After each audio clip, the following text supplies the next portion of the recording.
This tutorial is meant to help you finish this assignment on the dietary analysis of carbohydrate and fiber intake. The directions are all written here, so you can read through the directions. You'll need to do your GB Health Watch and capture your food intake for 3 days. And if your previous one worked, or it was a good representation of what you typically eat, you can use that one, or you can capture another 3 days. But you'll need the 3-day analysis that you did in that initial opening exercise. So you'll actually need to have that 3-day PDF for this. The other thing you're going to need for this are a couple things. You'll be using the dietary analysis carb and fiber template, and so I'm going to go ahead and download that. And in addition to that, I have the instructions. So you can read the instructions, are all right here online, but I've also put them in a PDF or in a document that you can read them right here. And so both the template and the directions for using the template are kind of in the same form. So I'm going to go ahead and open up, I think it's the directions here. I think it's going to open up.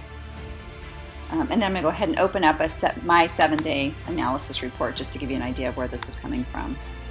So here's the template. Pull that up. And so what I've done for you here, there's going to be a table that you're going to fill out, and you're going to be calculating your RDA. You're going to input your 3-day average and then your percent of RDA. And you can see I've assigned red steps to this. If you refer to below, it's going to show you how to do that. So for step A, basically you're going to go to your GB Health Watch. Let's see if I can get these on the screen together.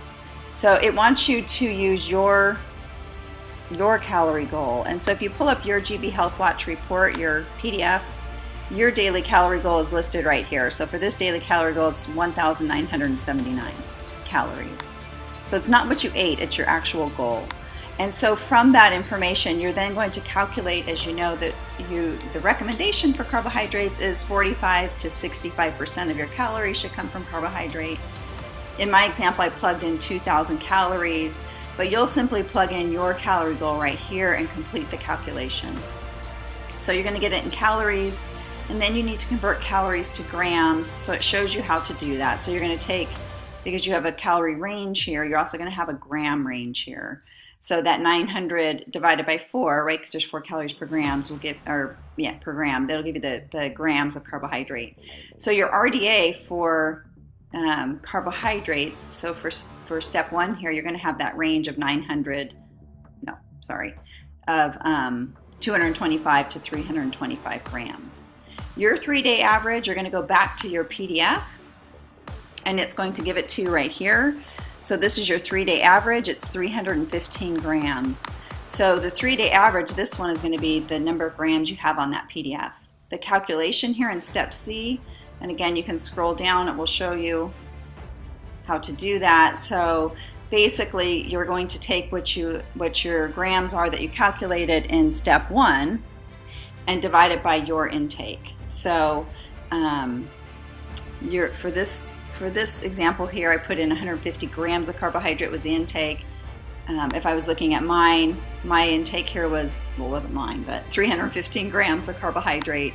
So this first number is what you consumed divided by what you calculated as the RDA, and again, you're going to have a range because there's a range of 45 to 65% of your calories coming from carbohydrate, and it shows how you'll calculate. So basically, you consumed anywhere between 46 to 67% on this calculation. So that would be the number that you would enter here into C. So it'd be 46 to 67% of what the recommended amount are. So you're a little bit low on carbohydrate intake. And then so on and so forth. You'll see the steps are all listed. Typically this 3-day average is going to be in the PDF of the GB Health Watch itself, so you're getting that data directly from there. And it walks you through each of the directions, each of the steps on here to tell you how to get to that. As you get down to 4A and 5A, you're going to go to your textbook. You're going to use tables 2-3, 2-2 in the older edition of the book. Should be on page 45. And on there, there's a chart that shows you basically for your age and gender and activity level, how many servings of fruit, how many servings of starch should you get.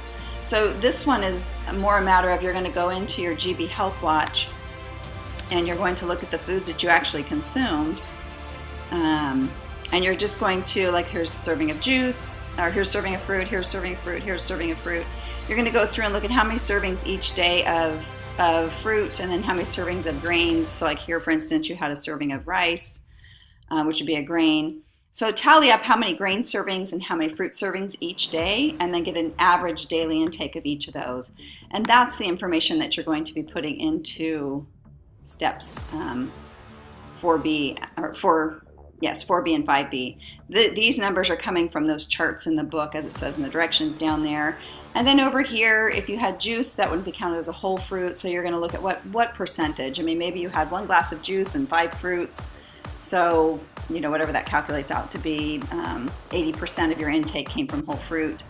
How much was whole grain? So you had brown rice and you had whole wheat bread, but then you had pizza. So maybe 50% of your whole grain. So these numbers are a little bit more subjective. So that's how that chart's going to be filled out. Once you get that information, I want you to analyze that information. And so, written summary of findings here, you're going to be doing a written analysis. You can go ahead on the template that you actually fill in yourself. I would just go ahead, change the color of the font of the text, and go ahead and write in complete paragraphs how you would assess each of these items. Some of them may not be detailed, but here, what 3 foods did you consume? What that contained the highest level of added sugar?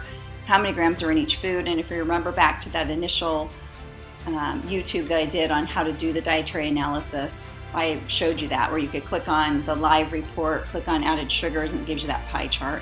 If you don't remember how to do that, you might want to go back and look at that YouTube from the initial in that very first week. And then make a conclusion.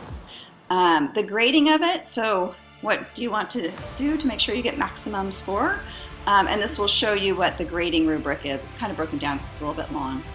So this shows you what you need to have in there for it. So you have the grades based on that. You can also see the grading rubric at the bottom of the actual assignment. I just put it in here as well.